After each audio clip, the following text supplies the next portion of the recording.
Good morning. You'll never guess what we're going to talk about this morning. Actually, you won't. It was recommended to me by our dear brother Kevin that we should talk about the Martha's Vineyard incident. So what I decided to do today is not talk about the Martha's Vineyard incident. You're welcome. No, what I want to talk about today is actually just the idea of politics, because before I ever got up here, just the mere slide, everyone, ooh, oh, hey, whoa, ooh, right?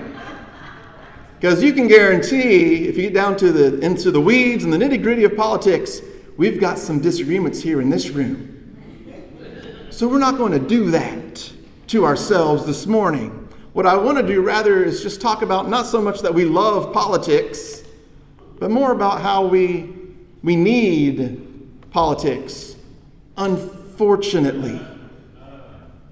Now, what I mean by that is without politics, and that just has to do with the populace, what happens with us, policies, things dealing with people. What I mean by that is if we don't have some sort of structure, some sort of something to give us form and shape and direction and guidelines and boundaries and borders, if we don't have that, then we're all just kind of living however we want.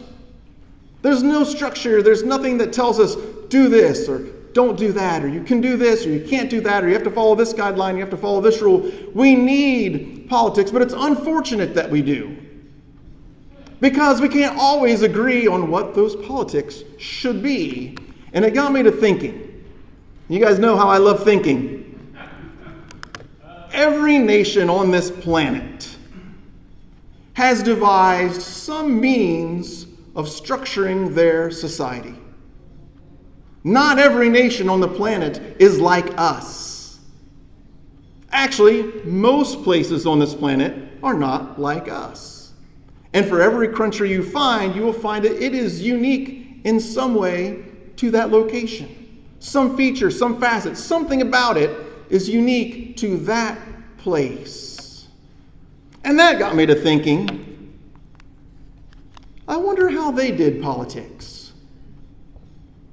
By they, I mean Israel. How did they structure their society? What kind of rules and regulations did they have? Was it always the same? Did it change and morph over time?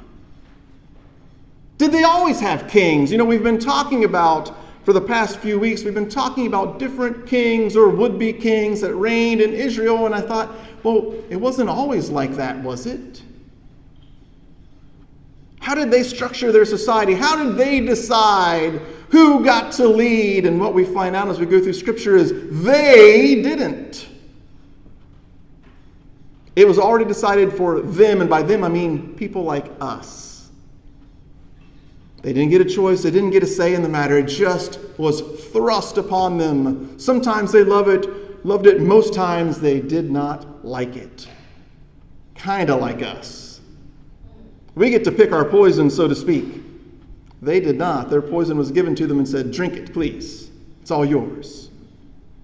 How did they structure things? And so I thought, maybe we'll spend a little bit of time on the genesis of kings. And this will be our theme and overlooked for a little while, because you may have noticed if you've been reading through your Old Testament, or if you've ever even attempted it and thought, I can't do it. There's a lot of kings. And a lot of them, they have the same names or very similar names. And sometimes they're together and there's one kingdom, and sometimes they're split into two, and then you've got two kings reigning at the same time in two different places, but we kind of think of them as the same people, and it gets all really confusing. And what was it like before then? What led up to kings? What was the genesis, the starting point, the impetus to have kings? And so I do what I always do. I thought, well, I will handle that in one or two sermons. And then I start studying, and I think it's going to take more than that to handle this topic, this genesis of kings. So before there were kings, there were other types of leaders in Israel before there were kings. One of them you know very well. His name starts with an M, and it is Maybe you don't know it very well. His name starts with an M. He was on a mountain. He received 2 tablets from the Lord. His name is? Moses. Yes, I knew it. I'll edit that part out when we post it online. It'll just come out. Moses. Yeah, at first they had what seemingly was just one guy. You might say, well, one guy and his brother Aaron. And then you might say, well, one guy, his brother Aaron, and his sister Miriam, who seemed to kind of oversee the ministry of the ladies that were there. But it was just kind of Moses until one point Jephthah, that's not the right word. His father-in-law, Jethro. Jethro is a different guy. Jethro says, hey, Moses, the way you're handling this as leader, it ain't good, pal. You need to appoint some sort of judges. And so they had judges that would oversee the people. And as you get to the book of Judges, we find people like Gideon. Now, I've just named a few here that you might recognize since we haven't actually looked at the book of Judges. Gideon, he's the guy that's in the threshing floor. He's in the wine press, and he's threshing out some wheat, and the Midianites have overtaken the land. He's hiding out, and God says, Gideon, mighty warrior, go and overtake them and destroy that altar they've built and do this and do that. And eventually he does. He does all those things, and then he messes up at the end. Maybe the next one will be better. Deborah does okay. Sorry, guys. Deborah turns out to be one of the best judges Israel had. Also a mighty warrior. Samson, your favorite character. What a doof. Talk about all brawn, no brains. Although he was seemingly pretty good at riddles, he was also seemingly not very good at much else. And that guy was so arrogant. And I can't relate because he was arrogant because of his hair.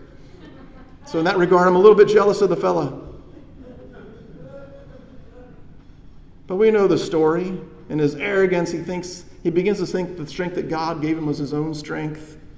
And then he loses everything. And then at the end, he gets it back, but kind of has to kill himself in the process along with all the other Philistines in that building. If you're familiar with Samson, you know what I'm talking about. If not, maybe we'll take some time after we're done with Kings and look at some of these judges. We got Samson, people that we know. Most of the judges ruled horribly.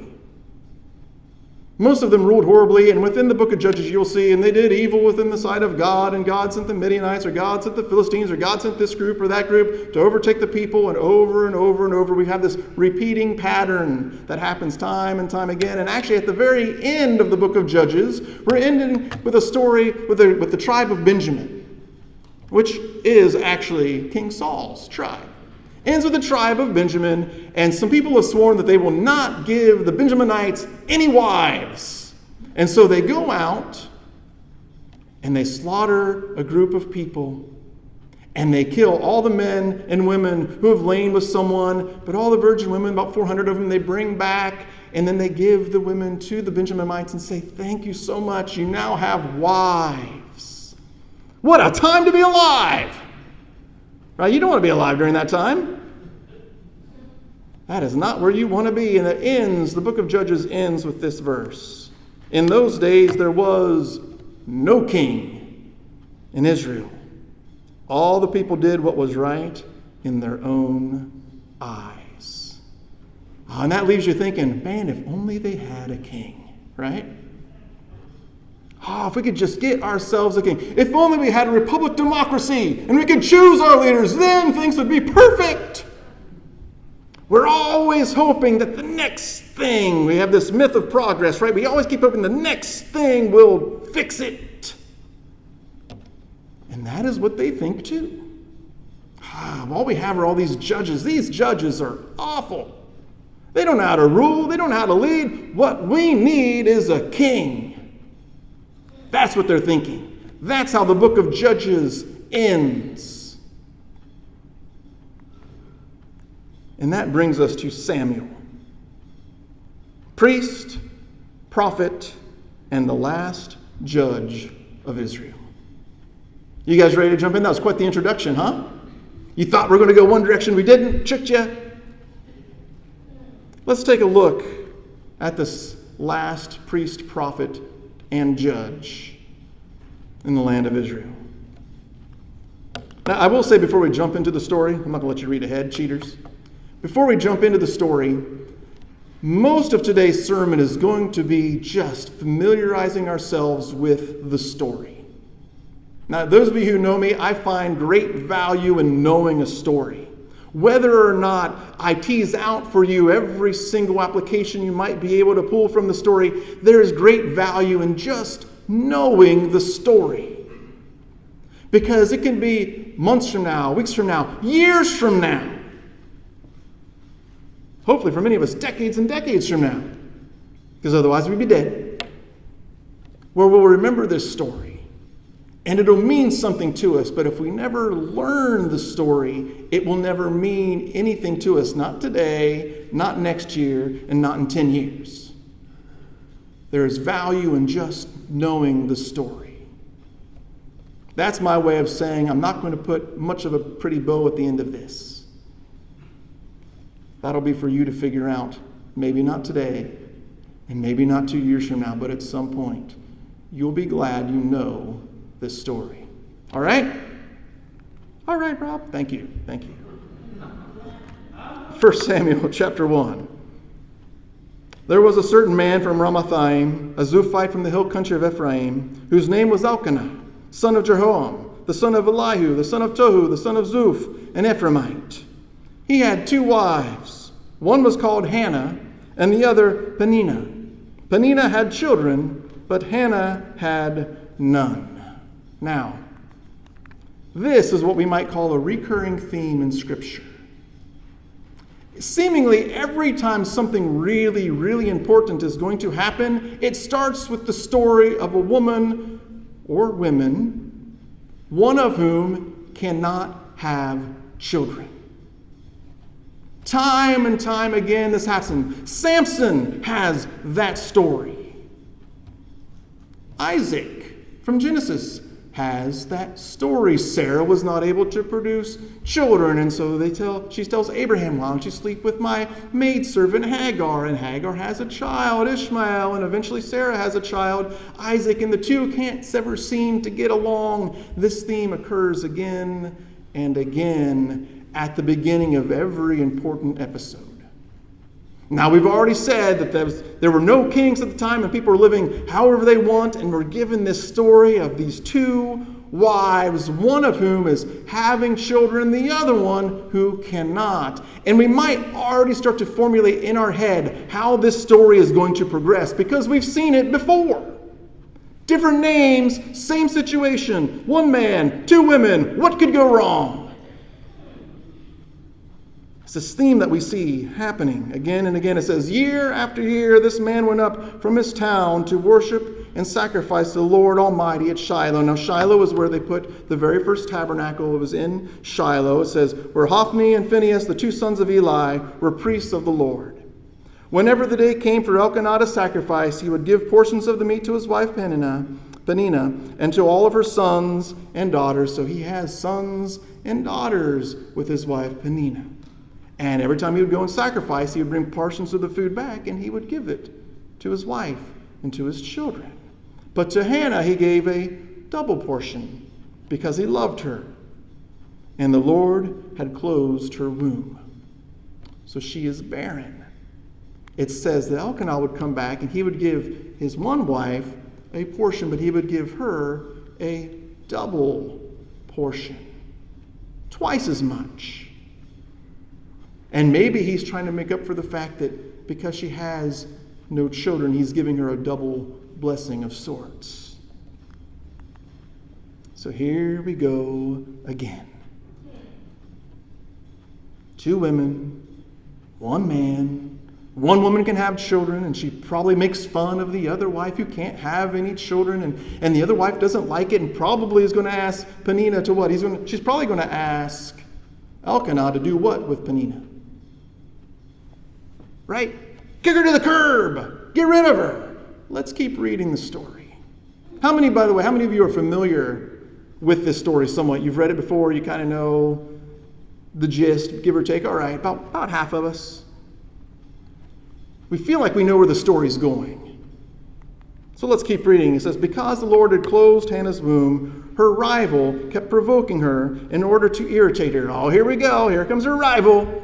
provoking her, irritating her, making fun of her. As this went on year after year, whenever Hannah went up to the house of the Lord, her rival provoked her till she wept and would not eat. Man, this Peninnah is quite the lady.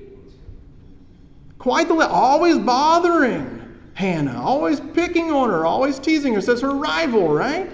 Well, what else could it be? It says her husband Elkanah would say to her, Hannah, why are you weeping? Why don't you eat?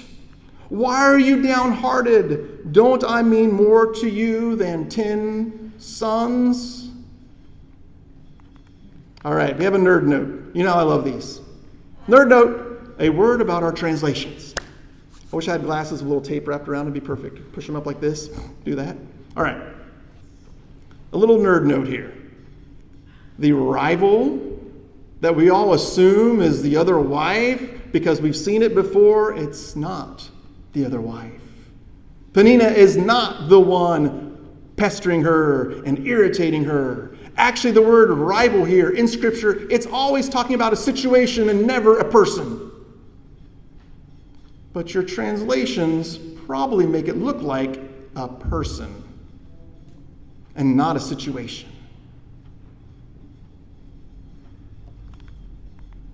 So who is Hannah's rival? Actually, that's the wrong question. I know what you're thinking, but you were the one that put it up on the slide. I know. But who is her rival is the wrong question. The question is, what is her rival? What is it that's been put against her that is bothering her? It is not the other wife. It is her own situation. And every single time she goes to the tabernacle to worship God and they offer sacrifices, every single time she goes and she remembers that she has no children. And it irritates her, and it bothers her, and it pesters her, and it makes her sad, and it explains why her husband says, am I not worth more to you than 10 sons? He doesn't say, what do you want me to do with my other wife? What do you want from me? She doesn't say, like Sarah did, get rid of her, send her and her son out into the wilderness. That doesn't happen. He knows what her problem is. The problem is she can't have children. And in the ancient world, if you cannot have children as a woman, there's not much left for you.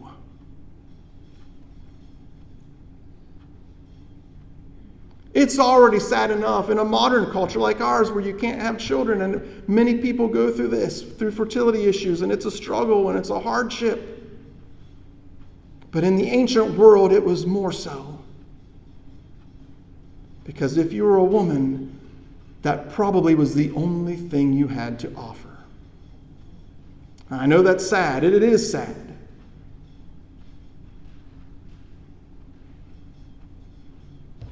Even their own creation story, when you're blessed by God and God sees it and God says it is good, it says, be fruitful and multiply. And every single time she would go and worship God, she remembered that she could not be fruitful. And she could not multiply. And it made her sad. And she would go and she would weep. And she would cry and she would stop eating. For those of you who have dealt with infertility, you know how she feels. It's the only thing she wants. And she can't have it. See, there's a change in the pattern. This is not another story about two women that one hates the other one and the other one, because of that, hates them back, and this isn't about that at all. It's about a woman in her struggle, in her moment. When life doesn't make sense to her, because she can't probably think of anything that's prohibiting her from having children. It just isn't happening. But her rival is not Peninnah. I'd said in my Bible class this morning, I hope to redeem Peninnah. So if you heard this story and thought, man, that rival wife of hers that was always bugging her, and she would follow her into the tabernacle and tease her because she didn't have children. That's the wrong image. I'm sorry. It wasn't the other wife that was bothering her. It was her situation that bothered her. That was her rival. Let's keep reading the story. Once they had finished eating and drinking in Shiloh, Hannah stood up. Now Eli the priest was sitting on his chair by the doorpost of the Lord's house. Now, some of these characters we'll get to know as we keep reading. We won't see all the details yet, but just keep in mind that Eli, he's a priest. He's not very good. His sons, they're even worse. We'll see them later on, probably next week or the week after. You would have to come back. I'm so sorry. You have to come back to hear the exciting conclusion, although it still won't conclude. The Bible just keeps going and going. But Eli is the priest. He's not very good. Actually, we'll see some of that even in this story. His sons are awful. But she is there. She's at the house of God. She's weeping. She's crying. It says, in her deep anguish, Hannah prayed to the Lord, weeping bitterly. And she made a vow saying, Lord Almighty. Now, this is something that we sometimes do. She follows through with it, but this is something we sometimes do when we can't seem to get God to do what we want him to do. We'll say, okay, let's make a deal. If you do this, then I promise I will do this in return. Right? That's what she does. She says, Lord Almighty, if you will only look on your servant's misery and remember me, and not forget your servant, but give her a son, then I will give him to the Lord for all the days of his life, and no razor will ever be used on his head. So remember, they're looking for a king. And we've got this story about a barren woman who's praying to God, that God will hear her prayer. And she says, if you'll hear my prayer, I will give him to you. She makes this promise of a Nazirite vow. I will give him to you so he can serve you. And she kept on praying to the Lord. Eli observed her mouth. Hannah was praying in her heart, and her lips were moving, but her voice was not heard. Eli thought she was drunk and said to her, how long are you going to stay drunk? Put away your wine. I think this is a little silly. Eli, a priest in the tabernacle of God, has never seen anyone mouthing a prayer, weeping and crying at the tabernacle. Oh, she's obviously drunk. No, that's your two sons. You'll see it later. Just because you don't know how to rule and run your family and keep things in order doesn't mean everyone is like that. She's not drunk. She's in pain and she's in agony. And there he is, a priest, judging her. Some of us feel that way when we come to church. Oh, they're all looking at me. Oh, they're all judging me. I don't know about anyone else. I can speak for myself. I am certainly not. I am highly unqualified to judge anyone for what they've done, because I've done some stuff.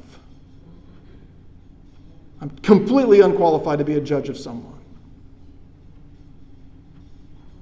And every time I want to cast a stone, I can't. Because Jesus wrote something on the ground, and I remembered who I am. Eli has no sense of himself. It's like she knows where she is, but he doesn't know where he's at. She says, I'm in the presence of God, pouring out my heart in prayer and tears and weeping and groaning, and here you are accusing me. I didn't come here for this. She doesn't say that, but I'm putting myself in her place, imagining what she must have felt. She says this, much nicer than me. Not so, my Lord. Hannah replied, I am a woman who is deeply troubled. I have not been drinking wine or beer. I was pouring out my soul to the Lord. Do not take your servant for a wicked woman. I have been praying here out of my great anguish and grief. Eli answered, oh, you've come to the house of prayer to pray. My bad. He's forgotten where he is and why he's there. Okay, go in peace. Egg on his face. Go in peace. And may the God of Israel grant you what you have asked him. She said, may your servant find favor in your eyes. Then she went her way and ate something, and her face was no longer downcast. Early the next morning they arose and worshiped before the Lord, and they went back to their home in Ramah. Elkanah made love to his wife Hannah, and the Lord remembered her. He heard her. Here's the thing. God saw her all along. There was never a moment in this story where God had forgotten about Hannah. She was always there. And he was always listening, but now is the time. So in the course of time, Hannah became pregnant and gave birth to a son. She named him Samuel, saying, "Because I asked the Lord of him." Now the word Samuel sounds a lot like another Hebrew word, which means God heard me. And so she names her son Samuel, because God heard her. Some hints and clues that we see along the way. The religious structure of that time, not so good. Leading up to this time of the judges, not so good. But in the middle of all the bad, there's this one woman. Actually, there's two women. One we've made a villain of unrightfully. And the other one is a woman in pain and in grief who just wants God to hear her. And he does. So you might be thinking, where is this story headed? It's called the Genesis of Kings. Are we headed back to Eden? Oh, back to that place of bliss? Are things finally going to work out correctly the way they should have from the very beginning? We've got this great story, this impossible story about a woman who can't have a child, who is now having a child. Are we going back to the beginning when things were good? Are we going to go back to paradise? Is that where the story is headed? And I will say, yes, unfortunately. Because they didn't stay in paradise for very long.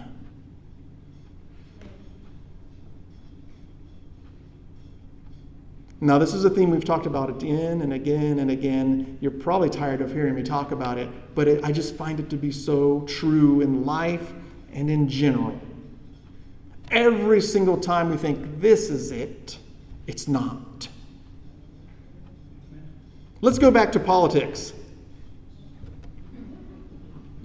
Every time your person gets elected, you are so excited. Finally, we got my guy or my gal in there. Finally, things are going. No, they're not. It doesn't matter who's in there. They're a person. And they're going to get it wrong every single time. Stop getting so excited. Have your person, do your vote. Great, fine. Don't get overly excited. Because they're going to mess it up. And even if you were elected, you would mess it up too. Stop getting so excited every time you think this is it. We're really going places. You may for a while. Things may go a general direction for a while that you're pleased with, but eventually it won't. And you'll be mad again. And this is true regardless of what side of the aisle you're on. This side or this side. It doesn't really matter. At some point, your person will disappoint you. You should expect that. At some point, your pastor will disappoint you. You should expect that. At some point, your spouse will disappoint you. You should expect that. You know what else you should also expect? That at some point, you will disappoint them too. You should expect that. So yeah, we're going back to Eden, unfortunately, because Eden didn't last forever.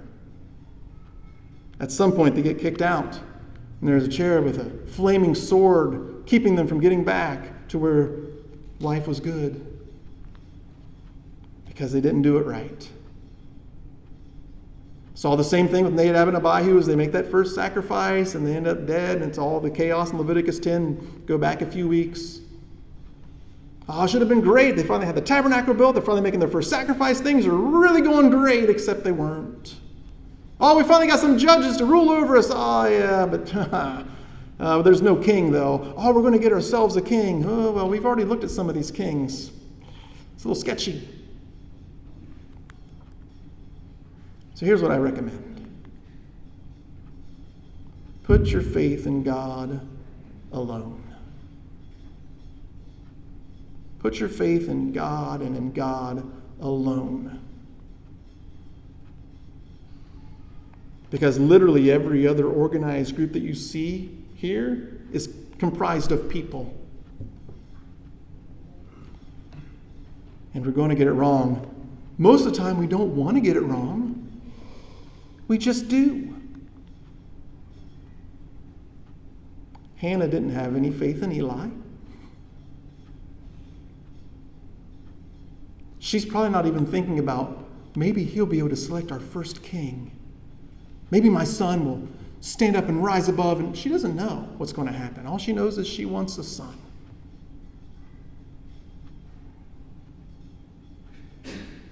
She puts her faith in God and in God alone.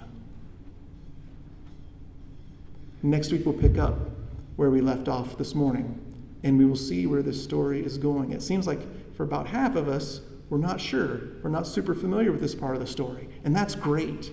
I mean, I know we all want everyone to be Bible scholars at church, but for me it's great because, and I've said this in some of my classes that I teach, I love it when we don't know the story. Because it's like watching a movie for the first time, right? You're like, where is it going to go? What is going to happen next? The bad side is, not bad, but kind of bad, is you can go home after this and just keep reading and be like, I know where he's going with this. And that's fine. But we're going to come back together next week and find out where this story is going. Amen? Amen. Let's go ahead and be standing.